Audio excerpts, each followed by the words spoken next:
Hi everyone, it's Jerry. The bishop and knight checkmate is regarded by many as the most difficult checkmate to master.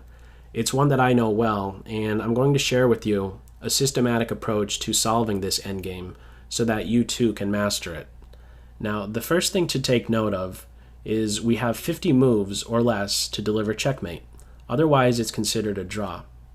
So where do we begin? Well, we begin by looking at what color square our bishop is on. Since we're working with a light square bishop, this means we can only force checkmate if the opposing king is in a light square corner. In this case, we're talking about A8 or H1. Now, the first of 6 steps is to simply centralize our pieces. And let me be more exact. Keep in mind that our knight is best coordinated with our bishop by playing to the same color square as our bishop. With that said, that means our bishop and knight will be the ones who occupy these two central light squares. Our king, on the other hand, will be on d4 or e5. And in this case, he's going to end up on e5. And when he gets there, I'll let you know why exactly we wanted him on the e5 square. So let's hop to it. Let's get these pieces centralized and complete step 1. Our bishop is looking good, and we have our king now on this e5 square and our knight now on the same color square as our bishop. This took 10 moves, and it should take roughly 10 moves for you to achieve this type of position. And during these 10 moves, you'll note that the black king is staying far away from these light corner squares where we can force checkmate. He's trying to put up as much resistance as possible by staying near this dark corner square. And the reason we wanted our king on this e5 square is for the simple fact that this black king is staying near this corner square, and we want our king as close to this corner square as possible. So that's why we want our king on e5. In fact, in step 2, which is a very simple step, we want to shift our king one step closer diagonally towards this corner square. And this is done by first making a waiting move. Waiting moves, by the way, in this endgame are done with the king and the bishop, never the knight. So let's make a waiting move with our king. Our bishop is fine where he's at, nice and central. So king to f5, king h7, king f6. We're done with step 2. What we do in step 3 is kick the king out of the corner and then optimize our bishop and knight's position. Now, when we do this, when we kick the king out of the corner, what's going to happen is that he will end up in one of 2 large triangles. Now, what large triangles am I talking about? I'm talking about the following large triangles that we can generate starting first at this light corner square and drawing like so. This is one of the triangles he can end up in, or this one right here. Once he is forced out of the corner, he is going to enter one of these 2 large triangles.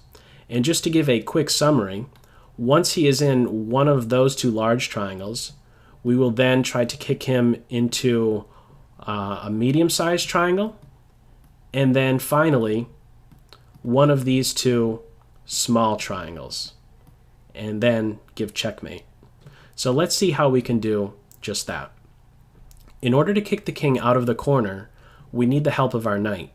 He needs to control this corner square, and he could do so by playing to f7 or g6.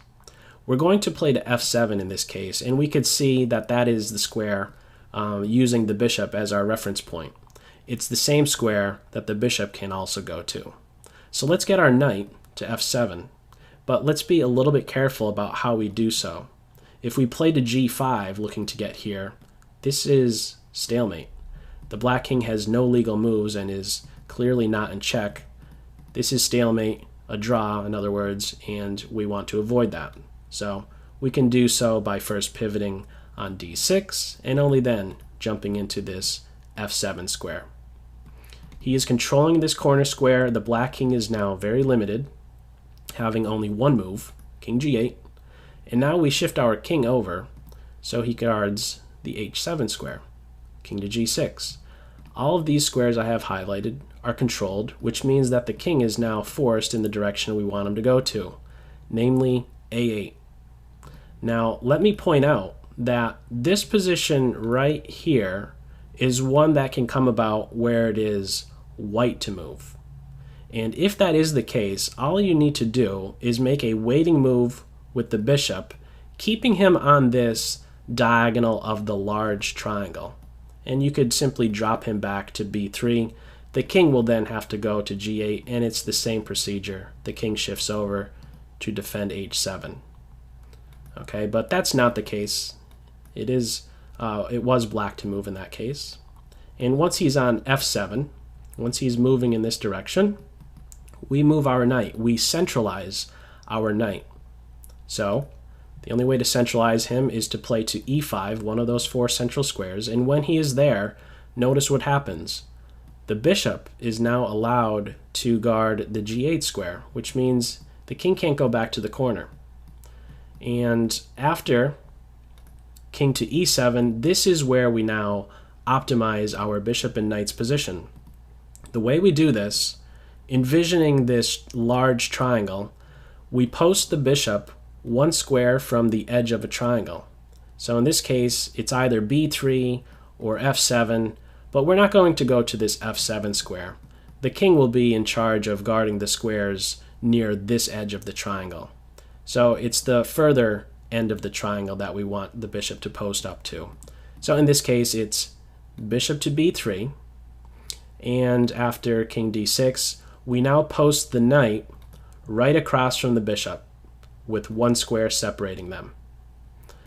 Now take note of the great number of squares that the bishop and knight alone are controlling. They are forming a great wall, and as we can see here, there is no way for this black king to escape to the a1 square.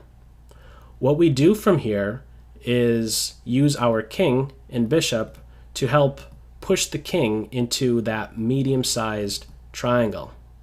Now, before we get to pushing the king into that medium-sized triangle, let me just point out that you may encounter an opponent who runs away voluntarily from the dark corner square.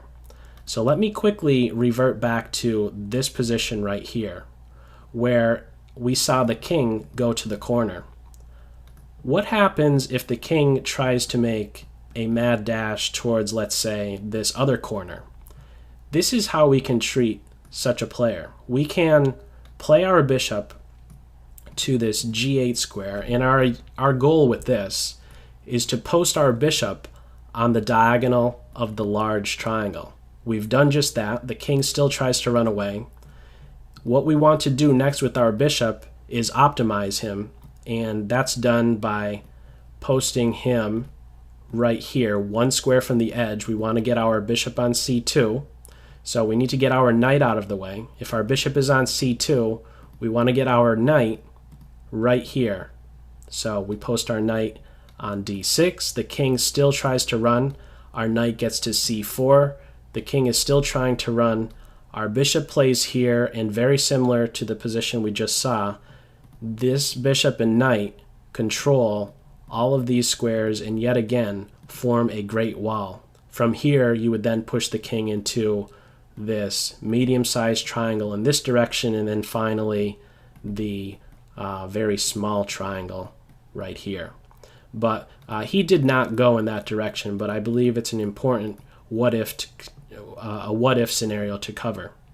He did instead go to the corner. We ended up going about the position like so, where we have our bishop and knight controlling, again, all of these squares, blocking the king off. So what we do from here is use our king and bishop alone to push the king into this medium-sized triangle. So let's do that next. We get our king working. He's controlling this square. And we need to make a waiting move. Waiting moves, again, are done with the bishop and king alone. And when we're going to make a waiting move, we're going to do so along this diagonal. So bishop c4, king there, bishop f7. This king is now forced in the direction we want him to go to, namely a8. The king goes to d6, king to f8.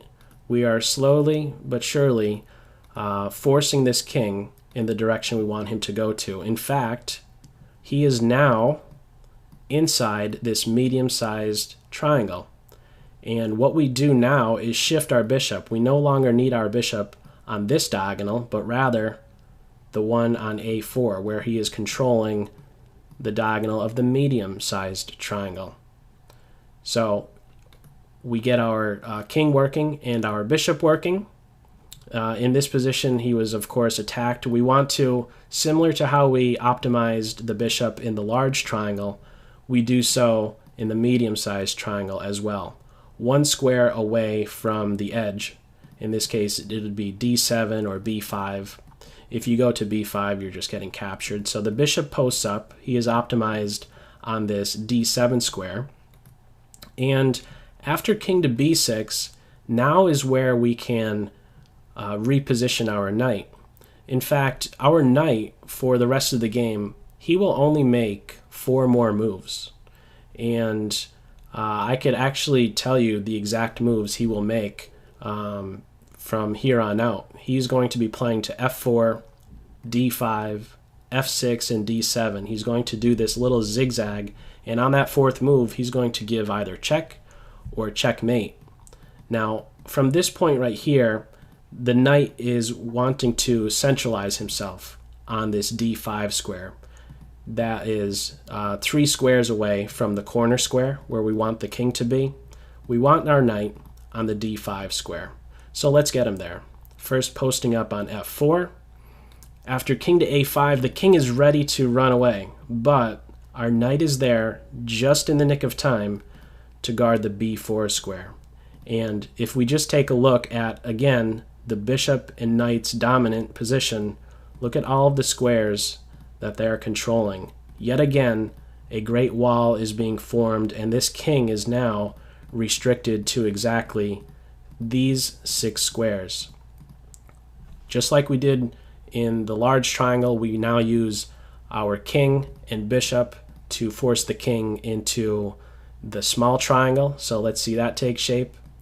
That is done by having our king come over in this direction and push the king up towards the corner square. So king A6, king C5, king C4.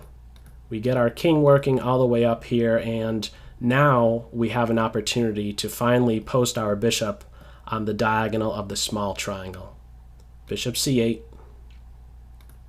King attacks the bishop, bishop A6, king A7, and we could just make a waiting move at this point. This is not the most efficient checkmate that I'm showing you from this point on.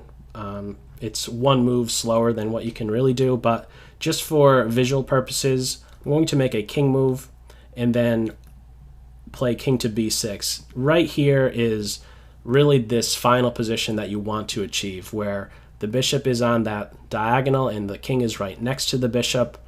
From this position, we've restricted the king to just these 2 squares. And from here, all we're needing to do is deliver checkmate, and that's done like so. Moving the knight to this F6 square, we essentially just want to control B8 at this point with the knight eventually, and that happens soon enough. Bishop B7, king to B8, and finally knight to D7, and that's checkmate. So that's all for this video. As always, I hope you got something out of it. Take care. Bye.